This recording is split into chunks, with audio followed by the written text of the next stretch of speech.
Que bom ter você aqui com a gente, começando o dia, adorando ao Senhor, buscando a sua face, ouvindo a sua voz e o conhecendo cada vez mais por meio da palavra de Deus. Você está sendo pouco a pouco transformado e tendo a sua mente renovada para que você experimente a boa, perfeita e agradável vontade de Deus. Então, vamos começar com a nossa declaração diária, dizendo que nós estamos prontos para receber a palavra de Deus? Repita após mim. Eu vou ouvir a palavra de Deus. Eu sou o que a Bíblia diz que eu sou. Eu tenho o que a Bíblia diz que eu tenho. Eu posso fazer o que a Bíblia diz que eu posso fazer. Hoje eu serei tocado pela palavra de Deus. Eu audaciosamente confesso que a minha mente está alerta, o meu coração está receptivo e eu nunca mais serei a mesma. Eu estou pronto para receber a incorruptível, indestrutível, sempre viva semente da palavra de Deus. Hoje a minha mente é renovada e transformada pela palavra de Deus e por isso eu nunca mais serei o mesmo. Em nome de Jesus. Amém. O nosso devocional de hoje já vai começar, mas antes eu quero te pedir para se inscrever no nosso canal e ativar as notificações para receber um aviso toda vez que um vídeo novo for lançado. Também não esquece de curtir, compartilhar e comentar esse vídeo, tá bom? Deus te abençoe e vamos começar o nosso devocional. 2 Samuel capítulo 19. O luto de Davi. Informaram a Joabe que o rei estava chorando e se lamentando por Absalão. Para todo o exército, a vitória daquele dia se transformou em luto, porque as tropas ouviram dizer: o rei está de luto por seu filho. Naquele dia, o exército ficou em silêncio na cidade, como fazem os que fogem humilhados da batalha. O rei, com o rosto coberto, gritava: "Ah, meu filho Absalão! Ah, Absalão, meu filho, meu filho!" Joabe repreende Davi. Então Joabe entrou no palácio e foi falar com o rei. Hoje humilhaste todos os teus soldados, os quais salvaram a tua vida, bem como a de teus filhos e filhas, e de tuas mulheres e concubinas. Amas os que te odeiam e odeias os que te amam. Hoje deixaste claro que os comandantes e os seus soldados nada significam para ti. Vejo que ficaria satisfeito se hoje Absalão estivesse vivo e todos nós estivéssemos mortos. Agora vai e encoraja teus soldados. Juro pelo Senhor que, se não fores, nenhum só deles permanecerá contigo esta noite, o que para ti seria pior do que todas as desgraças que já te aconteceram desde a tua juventude. Então o rei levantou-se e sentou-se junto à porta da cidade. Quando o exército soube que o rei estava sentado junto à porta, todos os soldados juntaram-se a ele. Davi retorna para Jerusalém. Enquanto isso, os israelitas fugiam para casa. Em todas as tribos de Israel, o povo discutia dizendo: Davi nos livrou das mãos de nossos inimigos. Foi ele que nos libertou dos filisteus. Mas agora fugiu do país por causa de Absalão. E Absalão, a quem tínhamos ungido rei, morreu em combate. E por que não falam em trazer o rei de volta? Quando chegou aos ouvidos do rei o que todo Israel estava comentando, Davi mandou a seguinte mensagem aos sacerdotes Zadoque e Abiatar: Perguntem às autoridades de Judá, por que vocês seriam os últimos a conduzir o rei de volta ao seu palácio? Vocês são meus irmãos, sangue do meu sangue, por que seriam os últimos a ajudar no meu retorno? E digam a Amasa: você é sangue do meu sangue, que Deus me castigue com todo rigor se de agora em diante você não for o comandante do meu exército em lugar de Joabe. As palavras de Davi conquistaram a lealdade unânime de todos os homens de Judá, e eles mandaram dizer ao rei que voltasse com todos os seus servos. Então o rei voltou e chegou ao Jordão. E os homens de Judá foram a Gilgal, ao encontro do rei, para ajudá-lo a atravessar o Jordão. Simei, filho de Gera, benjamita de Baurim, foi depressa com os homens de Judá para encontrar-se com o rei Davi. Com ele estavam outros 1000 benjamitas e também Ziba, supervisor da casa de Saul, com seus 15 filhos e 20 servos. Eles entraram no Jordão antes do rei e atravessaram o rio a fim de ajudar a família real na travessia e fazer o que o rei desejasse. Simei, filho de Gera, atravessou o Jordão, prostrou-se perante o rei e lhe disse: Que o meu senhor não leve em conta o meu crime, e que não te lembres do mal que o teu servo cometeu no dia em que o rei, meu senhor, saiu de Jerusalém. Que o rei não pense mais nisso. Eu, teu servo, reconheço que pequei. Por isso, de toda a tribo de José, fui o primeiro a vir ao encontro do rei, meu senhor. Então Abisai, filho de Zeruia, disse: Simei amaldiçoou o ungido do Senhor, ele deve ser morto. Davi respondeu: Que é que vocês têm com isso, filhos de Zeruia? Acaso se tornaram agora meus adversários? Deve alguém ser morto hoje em Israel? Ou não tenho hoje a garantia de que voltei a reinar sobre Israel?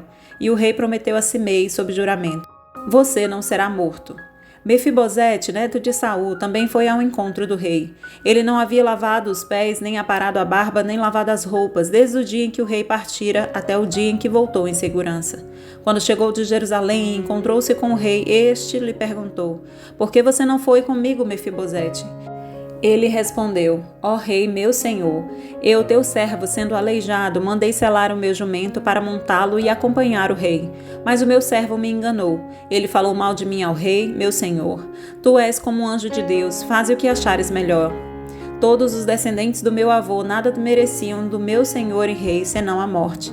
Entretanto, deste a este teu servo um lugar entre os que comem à tua mesa. Que direito tenho eu, pois, de te pedir qualquer outro favor? Disse-lhe então o rei: Você já disse o suficiente. Minha decisão é que você e Ziba dividam a propriedade. Mas Mefibosete disse ao rei: Deixe que ele fique com tudo, agora que o rei meu senhor chegou em segurança ao seu lar. Barzilai de Gileade também saiu de Rogelim, acompanhando o rei até o Jordão, para desperdício dele. Barzilai era bastante idoso, tinha 80 anos. Foi ele que sustentou o rei durante a sua permanência em Maanaim, pois era muito rico. O rei disse a Barzilai: Venha comigo para Jerusalém, e eu cuidarei de você. Barzilai, porém, respondeu: Quantos anos de vida ainda me restam para que eu vá com o rei e viva com ele em Jerusalém? Já fiz 80 anos. Como eu poderia distinguir entre o que é bom e o que é mal? Teu servo mal pode sentir o gosto daquilo que come e bebe. Nem consigo apreciar a voz de homens e mulheres cantando. Eu seria mais um peso para o rei, meu senhor. Teu servo acompanhará o rei um pouco mais, atravessando o Jordão, mas não há motivo para uma recompensa dessas. Permite que o teu servo volte, e que eu possa morrer na minha própria cidade, perto do túmulo de meu pai e de minha mãe. Mas aqui está o meu servo Quimã, que ele vá com meu senhor e rei. Faze por ele o que achares melhor. O rei disse: Quimã virá comigo. Farei por ele o que você achar melhor, e tudo mais que desejar de mim, eu farei por você. Então todo o exército atravessou o Jordão e também o rei o atravessou. O rei beijou Barzilai e o abençoou, e Barzilai voltou para casa. O rei seguiu para Gilgal, e com ele foi Quimã. Todo o exército de Judá e a metade do exército de Israel acompanharam o rei. Logo os homens de Israel chegaram ao rei para reclamar: Porque os nossos irmãos, os de Judá, sequestraram o rei e o levaram para o outro lado do Jordão, como também a família dele e todos os seus homens. Todos os homens de Judá responderam aos israelitas: Fizemos isso porque o rei é nosso parente mais chegado. Por que vocês estão irritados? Acaso comemos das provisões do rei ou tomamos dele alguma coisa? Então os israelitas disseram aos homens de Judá: Somos 10 com o rei, e muito maior é o nosso direito sobre Davi do que o de vocês. Por que nos desprezam? Nós fomos os primeiros a propor o retorno do nosso rei. Mas os homens de Judá falaram ainda mais asperamente do que os israelitas. Segundo Samuel, capítulo 20, a rebelião de Seba contra Davi. Também estava lá um desordeiro chamado Seba, filho de Bicri, de Benjamim. Ele tocou a trombeta e gritou: Não temos parte alguma com Davi, nenhuma herança com o filho de Jessé. Para casa todos, ó Israel. Então todos os de Israel abandonaram Davi para seguir Seba, filho de Bicri, mas os de Judá permaneceram com seu rei e o acompanharam desde o Jordão até Jerusalém. Quando Davi voltou ao palácio em Jerusalém, mandou confinar numa casa sob guarda as 10 concubinas que tinham deixado tomando conta do palácio. Ele as sustentou, mas nunca mais as possuiu. Ficaram confinadas, vivendo como viúvas até a morte. E o rei disse a Amasa: Convoque os homens de Judá e dentro de 3 dias apresente-se aqui com eles. Mas Amasa levou mais tempo para convocar Judá do que o prazo estabelecido pelo rei. Disse então Davi a Abisai: Agora Seba, filho de Bicri, será pior para nós do que Absalão. Chame os meus soldados e persiga-o, antes que ele encontre alguma cidade fortificada e depois nos arranque os olhos. Assim, os soldados de Joabe, os queretitas, os peletitas e todos os guerreiros saíram de Jerusalém para perseguir Seba, filho de Bicri.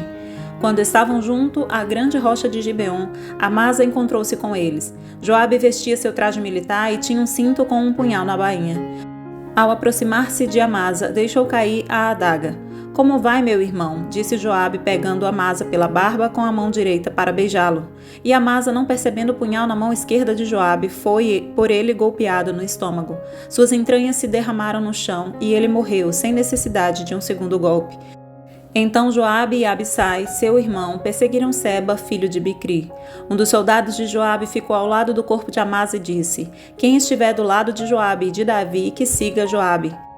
Amasa jazia numa poça de sangue no meio da estrada. Quando o homem viu que todos os que se aproximavam do corpo de Amasa paravam, arrastou-o para fora da estrada e o cobriu com uma coberta. Depois que o corpo de Amasa foi retirado da estrada, todos os homens seguiram com Joabe em perseguição a Seba, filho de Bicri. Seba atravessou todas as tribos de Israel e chegou até Abel-Bet-Maaca, e todos os bicritas se reuniram para segui-lo. O exército de Joabe veio, cercou Seba em Abel-Bet-Maaca e construiu contra a cidade uma rampa que chegou até a muralha externa. Quando o exército de Joabe estava para derrubar a muralha, uma mulher sábia gritou da cidade: "Ouçam, ouçam! Digam a Joabe que vim aqui para que eu fale com ele." Quando ele se aproximou, a mulher perguntou: "Tu és Joabe?" Ele respondeu: "Sim." Ela disse: "Ouve o que a tua serva tem para dizer-te." "Estou ouvindo", disse ele. E ela prosseguiu: "Antigamente se dizia: peça conselho na cidade de Abel, e isso resolvia a questão. Nós somos pacíficos e fiéis em Israel. Tu procuras destruir uma cidade que é mãe em Israel, porque queres arruinar a herança do Senhor?" Respondeu Joabe: "Longe de mim uma coisa dessas. Longe de mim arruinar e destruir esta cidade. Não é esse o problema. Mas um homem chamado Seba, filho de Bicri, dos montes de Efraim, rebelou-se contra o rei Davi. Entregue-me esse homem e iremos ir embora."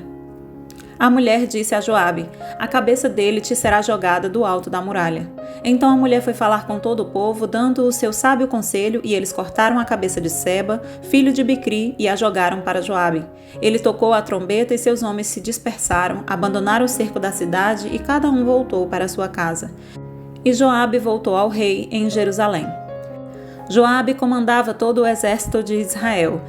Benaia, filho de Joiada, comandava os queretitas e os peletitas. Adonirão era chefe do trabalho forçado. Josafá, filho de Ailude, era arquivista real. Seva era secretário. Zadok e Abiatar eram sacerdotes. E Ira de Jair era sacerdote de Davi. 2 Samuel capítulo 21. Os gibeonitas são vingados. Durante o reinado de Davi, houve uma fome que durou 3 anos. Davi consultou o Senhor, que ele disse: "A fome veio por causa de Saul e de sua família sanguinária, por terem matado os gibeonitas." O rei então mandou chamar os gibeonitas e falou com eles. Os gibeonitas não eram de origem israelita, mas remanescentes dos amorreus. Os israelitas tinham feito com eles um acordo sob juramento, mas Saul, em seu zelo por Israel e Judá, havia tentado exterminá-los. Davi perguntou aos gibeonitas: "Que posso fazer por vocês? Como posso reparar o que foi feito para que abençoem a herança do Senhor?" Os gibeonitas responderam: "Não exigimos de Saul ou de sua família prata ou ouro, nem queremos matar ninguém em Israel." Davi perguntou: "O que querem que eu faça por vocês?" E eles responderam: "Quanto ao homem que quase nos exterminou e que pretendia destruir-nos, para que não tivéssemos lugar em Israel, que 7 descendentes dele sejam executados perante o Senhor em Gibeá de Saul, no monte do Senhor. Eu os entregarei a vocês", disse o rei. O rei poupou Mefibosete, filho de Jonatas e neto de Saul, por causa do juramento feito perante o Senhor entre Davi e Jonatas, filho de Saul. Mas o rei mandou buscar Armone e Mefibosete, os 2 filhos que Rispa, filha de Aiá, tinha dado a Saul. Com eles também os 5 filhos que Merabe, filha de Saul, tinha dado a Adriel, filho de Barzilai de Meolá. Ele os entregou aos gibeonitas, que os executaram num monte perante o Senhor. Os 7 foram mortos ao mesmo tempo nos primeiros dias da colheita de cevada. Então Rispa, filha de Aiá, pegou um pano de saco e o estendeu para si sobre uma rocha. Desde o início da colheita até cair chuva do céu sobre os corpos, ela não deixou que as aves de rapina os tocassem de dia, nem os animais selvagens à noite. Quando Davi foi informado do que Rispa, filho de Aiá, concubina de Saul, havia feito, mandou recolher os ossos de Saul e de Jonatas, tomando-os dos cidadãos de Jabes de Gileade. Eles haviam roubado os ossos da praça de Bet-Sean, onde os filisteus tinham pendurados, no dia em que mataram Saul no monte de Boa.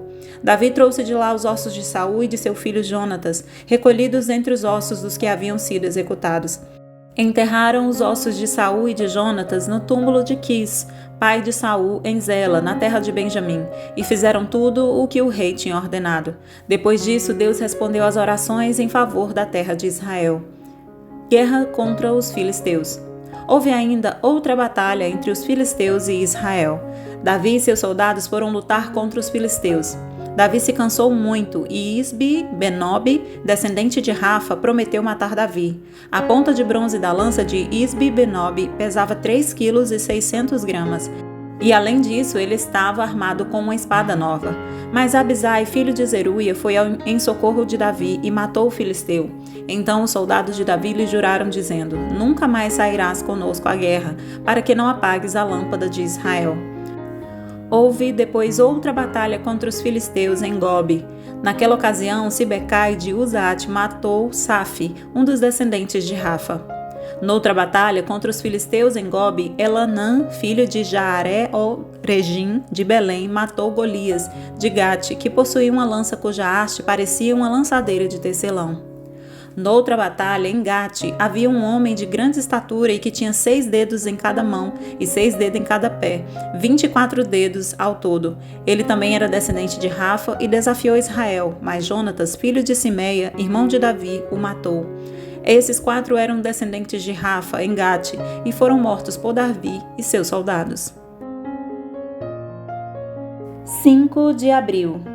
Hoje nós vamos falar sobre o poder dos pacificadores. Uma mulher de pé no muro da cidade analisava o frenesi. Essa era a mulher de Abel Bet-Maaca. Parecia um formigueiro sob os seus pés. Do lado de fora, Joabe e seu exército começaram a demolir o muro. Ela e outros haviam assistido aos preparativos.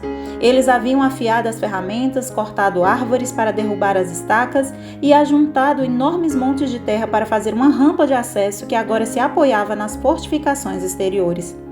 Dentro do muro, os habitantes se esforçavam para reunir alimento e água. Eles já haviam chamado os filhos e colocado os animais dentro de casa. O terror enchia o olhar de todos.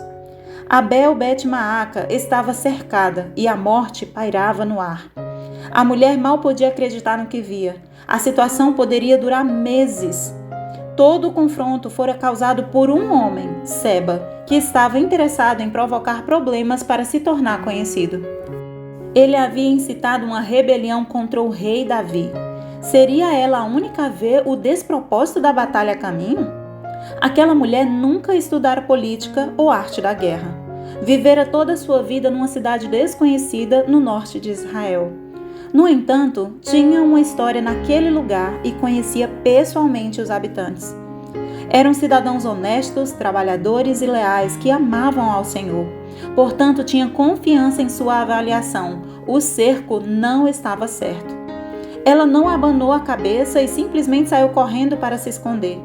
Assumiu a responsabilidade de fazer o que pudesse para acabar com aquela insensatez. Os moradores confiaram nela para ser sua porta-voz. Cheia de coragem, chamou Joabe lá do muro. O que seria necessário para satisfazer as exigências do comandante? A solução era tão simples e fazia tanto sentido que entregar Seba e salvar a vida de centenas de pessoas era o mais certo a fazer. Pronto, assim foi feito. Às vezes as pessoas se concentram tanto na batalha que perdem de vista o motivo da luta ou formas melhores de realizar seus objetivos. Quando enxergamos um conflito de maneira diferente das outras pessoas ao nosso redor, é nossa responsabilidade expressar esse ponto de vista a elas com respeito. Jesus disse: Bem-aventurados pacificadores, pois serão chamados filhos de Deus. Mateus 5:9. Quem sabe, Deus pode usar você para salvar a vida de centenas, ou pelo menos para redirecionar a energia das pessoas para algo mais proveitoso. Por isso, todos os dias, peça ao Senhor sabedoria de como você pode resolver os seus problemas da melhor maneira e de forma mais eficaz possível e, principalmente, da forma mais pacífica possível. O Senhor ama os pacificadores, aqueles que, em paz, conseguem os seus objetivos sem precisar com isso entrar em guerra ou mesmo incitar batalhas desnecessárias. Que você e eu possamos pedir ao Senhor um coração e uma mente que seja pacificadora, de forma que nós possamos resolver conflitos da melhor forma possível e para a glória de Deus. Amém? Posso orar por você? Senhor, meu Deus e meu Pai, eu te peço que abençoe essa pessoa que está ouvindo este devocional. Senhor, enche essa pessoa de sabedoria para que encontre soluções improváveis, mas também inteligentes para a resolução dos problemas dela ou de qualquer problema que chegue às suas mãos. Que em nome de Jesus o Senhor enche de sabedoria e que o seu coração seja pacífico para resolver estas questões com a tua ajuda, Senhor. Senhor, em nome de Jesus, venha abençoar esta pessoa agora. É isso que eu te peço e te agradeço. Em nome de Jesus. Amém e amém. Amém, meu querido. Amém, minha querida. Que Deus te abençoe. Tenha um ótimo dia e até o próximo devocional.